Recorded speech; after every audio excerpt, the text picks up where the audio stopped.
Reading with your kids. Hola, ni hao, konnichiwa, assalamu alaikum, shalom, mahaba, moni muli wanji, namaste, jumbo, bienvenidos. Hi, my name is Jedlie, and this is the Reading with Your Kids podcast. We are coming to you from the beautiful neighborhood of Reedville, in the southwest corner of Boston, Massachusetts, in the shadow of the Great Blue Hills. We are so honored and so wicked happy that you're joining us in our mission to help families grow closer through reading. Please be sure to tell all of your family and friends and some of your enemies about the podcast and ask them to join you in subscribing to the show on the iHeartRadio app, on Spotify, Amazon Music, Apple Podcasts, Stitcher Radio, wherever you find your podcast. We are so excited to welcome Yobe Qiu back to the studio to celebrate I Am an Amazing Asian Girl. Before we welcome back Yobe to the studio, we want to let you know that this episode of the Reading with Your Kids podcast is brought to you by What Can I Be? STEM Careers from A to Z, written by Tiffany Teachy. This is an inspiring and easy-to-read alphabet picture book that teaches our next generation about science, technology, engineering, and math careers. The book provides colorful illustrations of 6 diverse children representing a variety of STEM careers like astronauts, doctors, scientists, engineers, inspiring kids ages 5 to 8 to see themselves in one of these great jobs and motivates them to shape their future through STEM. Tiffany Teachy is a senior mechanical engineer, STEM advocate, professional speaker, and international best-selling author. You're going to absolutely want to add her book to your family library. What Can I Be? STEM Careers from A to Z by Tiffany Teachy. This episode of Reading with Your Kids podcast is also brought to you by Little Little, written by Susan and Haley Nystrom. Little Little is the little dog with the big bark and the bigger heart. All of his life, Little has wandered the streets of his little town looking for a friend. When a thunderstorm sends Little running into the home of another lonely soul, they find the companionship they've both been longing for. With vibrant and folksy illustrations, Little by mother-daughter team Haley and Susan Nystrom is a heartwarming story of love, acceptance, and the beauty of found family. You are absolutely going to want to find this book on your family library. It's Little by Haley and Susan Nystrom. Join us right now from the beautiful Garden State of New Jersey. Our guest is returning to the show. She's one of our favorite guests.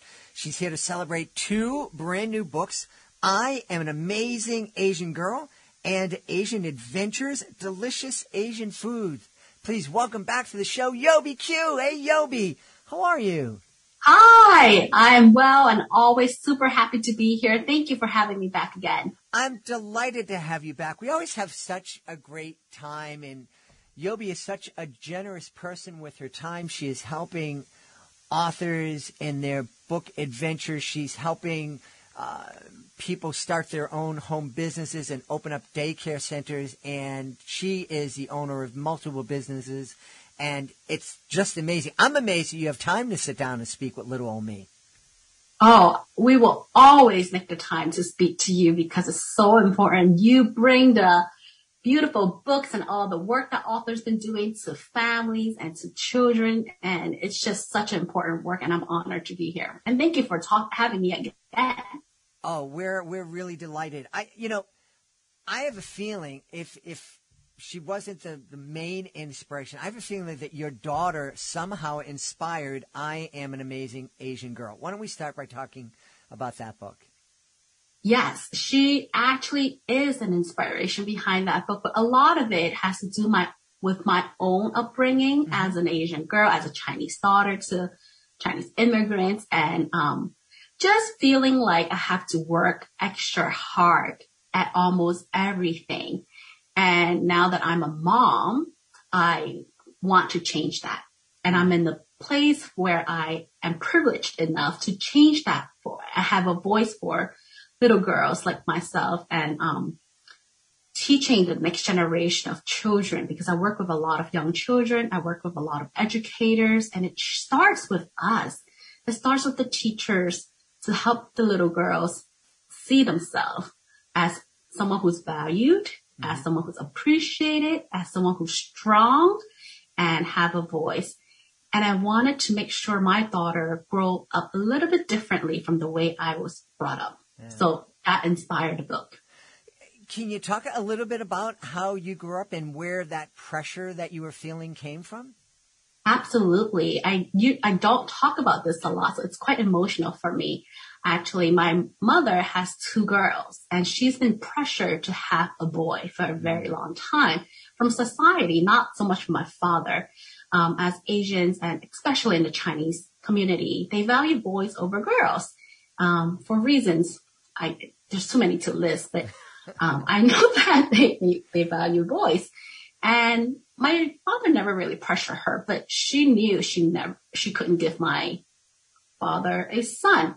And now we explain to her, it comes from the men. Mm-hmm. It's really not your job, Mom. And we saw how that was kind of hard on her. She was extra hard on us.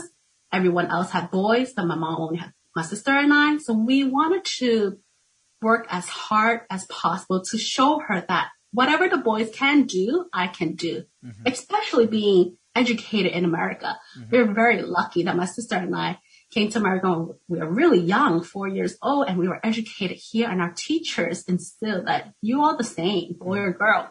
You can all get 100s or 90s, or you can all fail. It's the same thing. It's how much work we put behind studying. Mm-hmm. So when I grew up, I worked extra hard. I got full scholarships to go to the best private schools. My sister and I worked to pay for our own stuff, and we took care of our parents when we were really, really young. So, but it wasn't easy. It came with a lot of pressure. Like, I think I drove myself to the bone sometimes. And when I became a mother, I had the same pressure. I was like, is it a boy? Is it a girl? What are they going to think of me? And I got a little beautiful girl.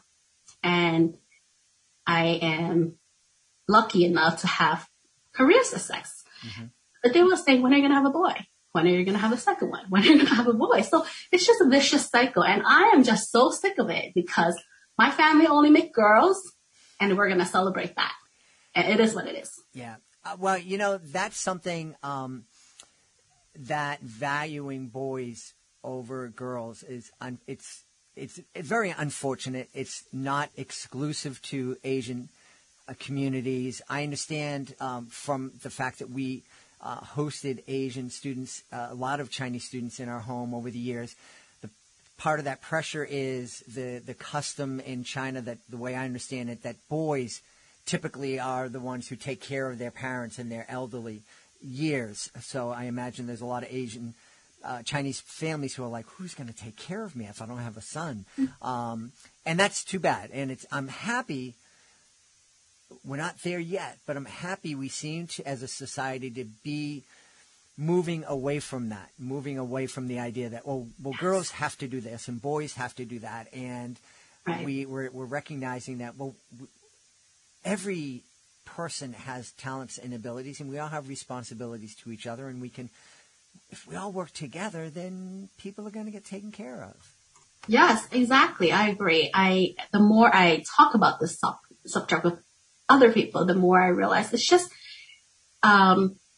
it's across the board, right? Gender inequalities, gender issues, it starts from very, very young.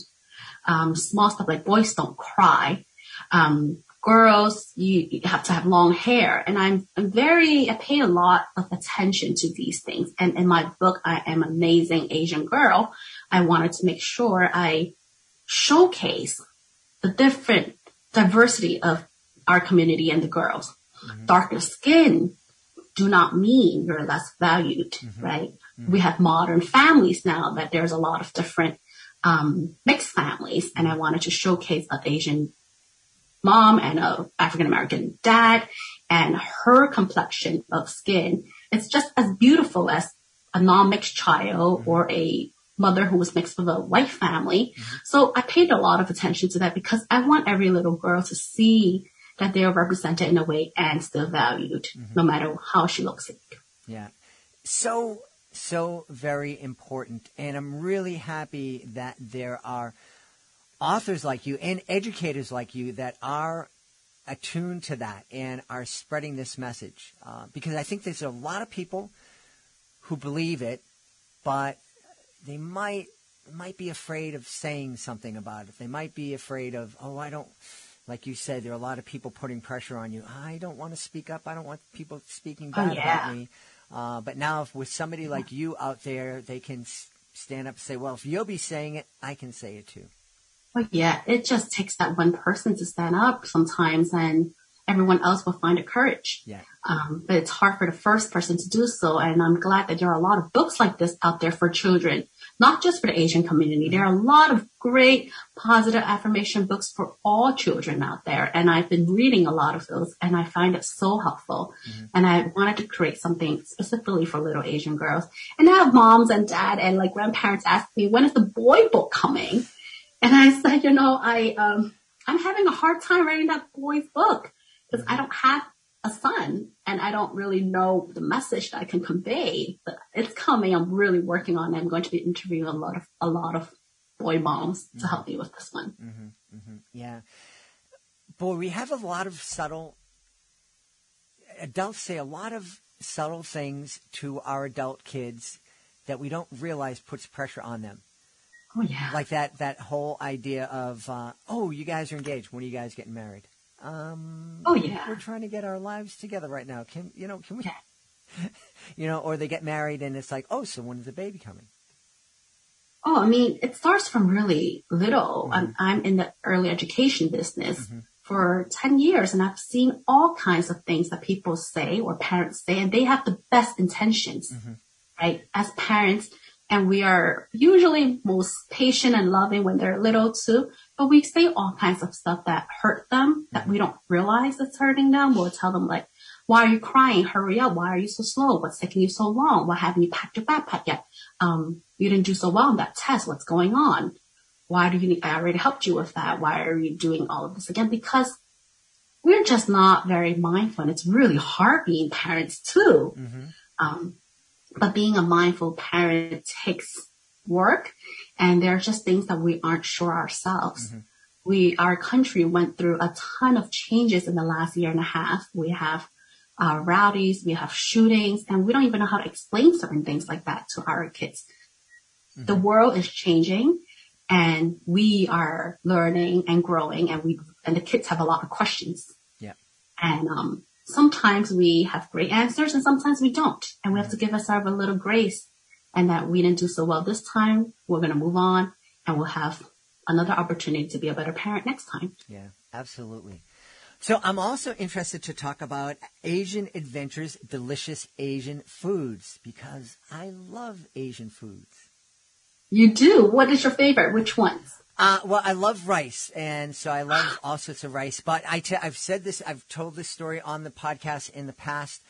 My most amazing Asian dining experience came when my Chinese daughter, she was with me and taught me how to make dumplings from scratch, from flour. And I'm looking around for the wrappers, the pre-made wrappers. I go, so where are the, and she goes, no. And she took out the flour, and we're rolling it out, mixing it, and I'm like, this is how this stuff gets made. This is amazing. And then we mix the meat and cut the vegetables, and that's a lot of work, Jed. That's so much work. It took all day long. It literally took all day long. But the thing was that even though she was a very quiet girl, and but we grew so close that day. It was literally 6 hours and very little talking, but there was a love and a bond that grew from that experience that I think will last a lifetime. And the dumplings were amazing. Yeah.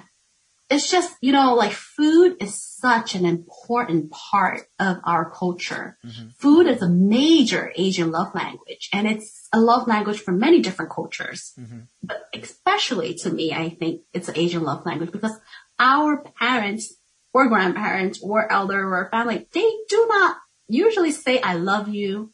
I made this for you. I hope this, I want to take care of you through food. We don't really have the language to express our emotions in our community. I don't think my mom ever told me that she loves me or she's proud of me. I know she is very much. But the way she cuts the food up for me, I will go out for a swim. I'll come back. Now that she lives with me, the watermelon's already sliced without the skin, cut into little cubes like I'm a little child.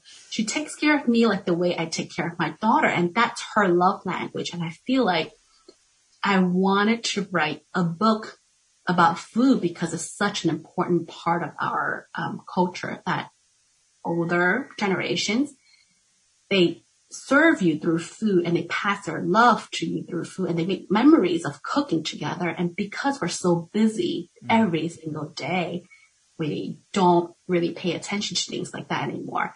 The act of like sharing a dish, which is why I love eating Italian food and Asian food, because we're always sharing family style. We're passing the dishes around and then sending you off with some containers. So you don't have to cook tomorrow. Do you do that in your family? Oh, absolutely. Absolutely. Yes. It got to the point, well, one of the things that when the pandemic hit, our house was the where everybody gathered. Yeah. For parties, for cookouts, for Thanksgiving. Thanksgiving here was such an amazing time. We would have 25, 30 people. And I remember one particular Thanksgiving, a couple of years before the pandemic hit, we had 5 different languages going at the table. Wow. And it was beautiful. My wife found these little containers, like the Chinese food containers that you take home.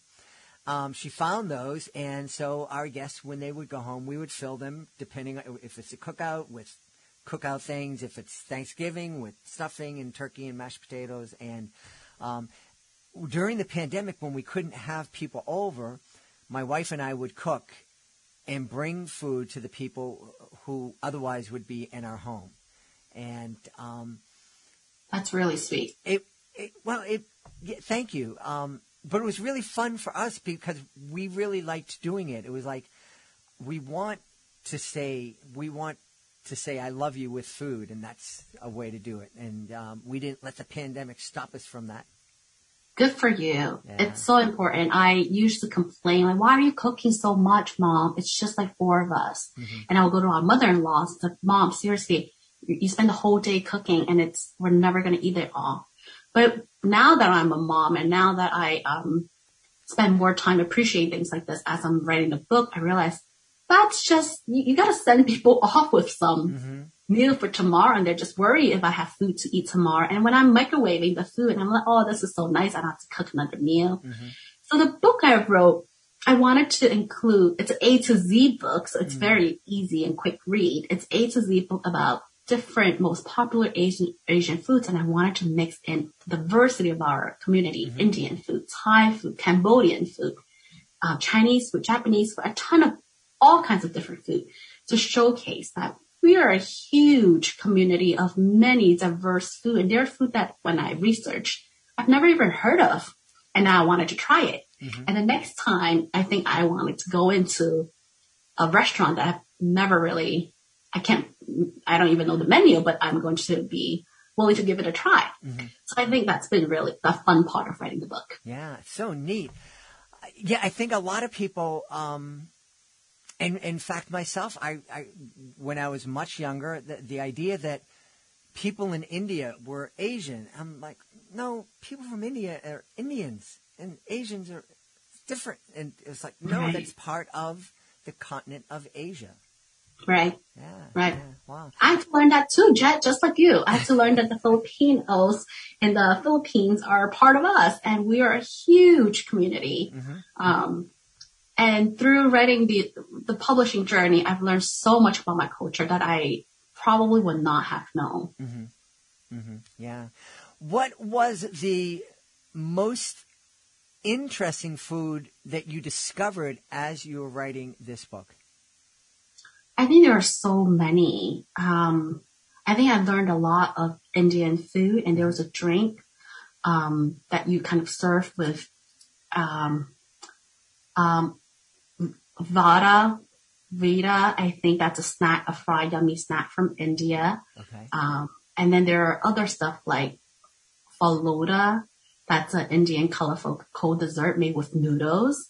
So I usually don't eat a lot of Indian food beyond what America knows, like chicken masala, chicken tikka curry, and those things. But there's so many interesting stuff. I eat, for example, Japanese food, and you think sushi. Like every single American out there, I'm the same way. My husband goes and he wants California roll, and I go and I order. I want to be a little bit more excited, and I said, "Can I get a salmon sashimi or something?" But then I learned about things like, and it's fernado. It's just a fermented bean, and it's just kind of sticky and it stretches. So I've learned so much about other cultures, and it really brought me to like, oh, I've been just eating all of the commercialized food, things that I know how to pronounce, things that I know how to say and how it looks like. But there's just a lot out there that I learned from writing this book. That's wonderful, wonderful. You asked me my favorite Chinese food. What's your favorite Chinese food? I like hot pot. I don't even know if that's like a Chinese food, but it's a really central. And you see me in a lot of pictures that I post. It's just a big pot of, and the fire's on, and everyone kind of like cooks while they eat.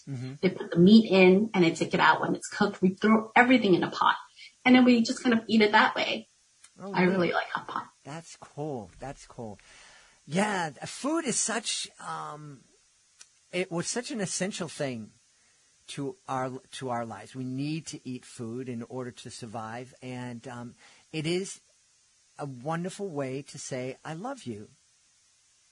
It's also a very important part of a child's life, I think. When I was working in early childhood education or schools, parents are always so concerned about what are they eating that day, have they eaten, and parents that pack food for them, no matter what kind of food, they're just worried that their kids won't eat it, or children will only really eat what they're familiar with, and children learn diversity through books and movies and stuff, and also food, right? We don't want children to say, ew, or like, whatever they don't see enough, they won't eat it.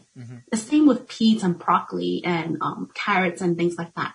So I thought if we can just show children there's so many different kinds of food and just kind of introduce them to the word, to the pictures, they'll be more open to eating it and trying it when they're older. And I'm thinking it would be so much fun. Talk about a book that you could experience for a year. You said it's A to Z, 26 letters. Maybe every 2 weeks you go to a new restaurant to try that A. What's the A letter? What's the A food? Now next week or 2 weeks from now, we're going to do the B food, and just go through the book, go through the restaurant. What a great way to get to know your city. Just going around. That's such a good challenge. Yeah. You're a master marketer. The Asian restaurants are going to love you. We have to come up with a scavenger hunt map. Right. You're absolutely right. Well, that sounds like an awful lot of fun, and I love everything that comes from you. Thank you. The one thing, we talked. I think the first time we talked, we were talking about our lunar holiday. Right, our Lunar New Year's and all of the holidays. Just reminding folks that, we'd think of, and the same thing happens with Latin cultures. It's like, Asian, you're all over in that one tent, and you guys are all the same. Latins, you guys are in this other tent, and you guys are all the same. And it couldn't be more incorrect. There's so much diversity within the different Asian countries, even within China. The little bit that I know is there's so many different ethnicities and languages and dialects and foods. And I know that the west of China is so much different than the south and the east of China. And, and we just have to open up our eyes and see our neighbors and realize that they're not other. They're our neighbors. They're our brothers and sisters. Thank you so much for saying that. I use every day of my time learning about different cultures. Even in the United States. Like we take tours from New York City, where I'm from, in New Jersey, and we go all the way down to like even Florida is a bit different, and then to the Pennsylvania is a bit different from what I'm used to. So like going all the way to California and Las Vegas and all of these, there's just so much to learn. Mm-hmm. And I think it's a beautiful thing to learn about the Asian community, the cultures, the Latin cultures, and even America. There's just so much that I still have to learn, even though I grew up here. Mm-hmm. It's a beautiful thing that we can learn something every single day. Absolutely. I think you should do an A to Z American food cookbook and just, have clams from Boston and Boston baked beans and New York hot dogs and Philly cheesesteaks, and there's a place down in Nashville that has the best biscuits. It's just your mind, it just explodes. It's crazy. That will be so much fun. We got to do it together. Okay, that's a deal. Okay. Okay. Yobe, remind everybody where they can go to find out more about these two great new books, I Am an Amazing Asian Girl and Asian Adventures, Delicious Asian Foods, and find out more about you. They're both on major retailers online, Amazon, Barnes & Noble, Target, Walmart, and the hardcovers are only available on my website, www.Yobe, my first name, YOBEQIU, it's my last name.com, YOBEQ.com, and I'm on Instagram, so you can find me there. It's hashtag or that circle little thing at YOBEQ. And I look forward to hearing from anyone who has any questions about my books. Yeah, and if you are an author or an aspiring author, I'm an aspiring speaker. You want to reach out and connect with Yobe because she is sharing a lot of her wisdom with authors, and she's really helpful to a lot of authors. Thank you so much. I try to do what I can. I really believe in paying it forward. We've had a great time speaking to our friend Yobe Qiu. Be sure to check out her brand new books, I Am an Amazing Asian Girl, and Asian Adventures, Delicious Asian Foods. Hey, Yobe, thanks so much for being back with us. Thank you so much. I can't wait to come back again. I got to work harder and write more books so I can come back. Please be sure to join us for the next episode of the Reading with Your Kids podcast. Our guest will be Stephanie Hansen. She'll be here to celebrate History Unboxed. History Unboxed is an interesting company. They provide monthly boxes getting kids into history, and they're also starting to publish books. It's a really fascinating conversation. We also learn how to make cheese, not the old-fashioned way, the ancient way. That's the next episode of the Reading with Your Kids podcast. Hey, if you're anywhere in the New England area, August 6, 2022, please make your way on down to the Buttonwood Park Zoo in New Bedford, Massachusetts to help us celebrate the release of episode 1500. Can you imagine that? 1500 episodes of the Reading with Your Kids podcast. It's all happening August 6, 2020, Buttonwood Park Zoo. Come on down. We're going to have some magic. We're going to have some author interviews, some read-alouds. We're going to be giving away loads and loads of books. We're also going to be interviewing some wonderful families for future episodes of the podcast. It's all happening August 6, 2022, Buttonwood Park Zoo in beautiful New Bedford, Massachusetts. I want to thank the folks who made today's show so wonderful. Of course, we want to start by thanking our guest, Yobe Qiu. Please be sure to check out I Am an Amazing Asian Girl and Asian Adventures, Delicious Foods. Also want to thank my team, Fatima Khan, Rory Grady, Nicole Belcastro, Mirabella Q, Rain Penn. I want to thank my beautiful wife for all the support she gives me. Most of all, we all want to thank you. Thank you so much for taking the time to join us today. And as always, thank you so very much for taking the time to make the world a better place by reading with your kids. I'll be looking for you in the next edition of the Reading with Your Kids podcast.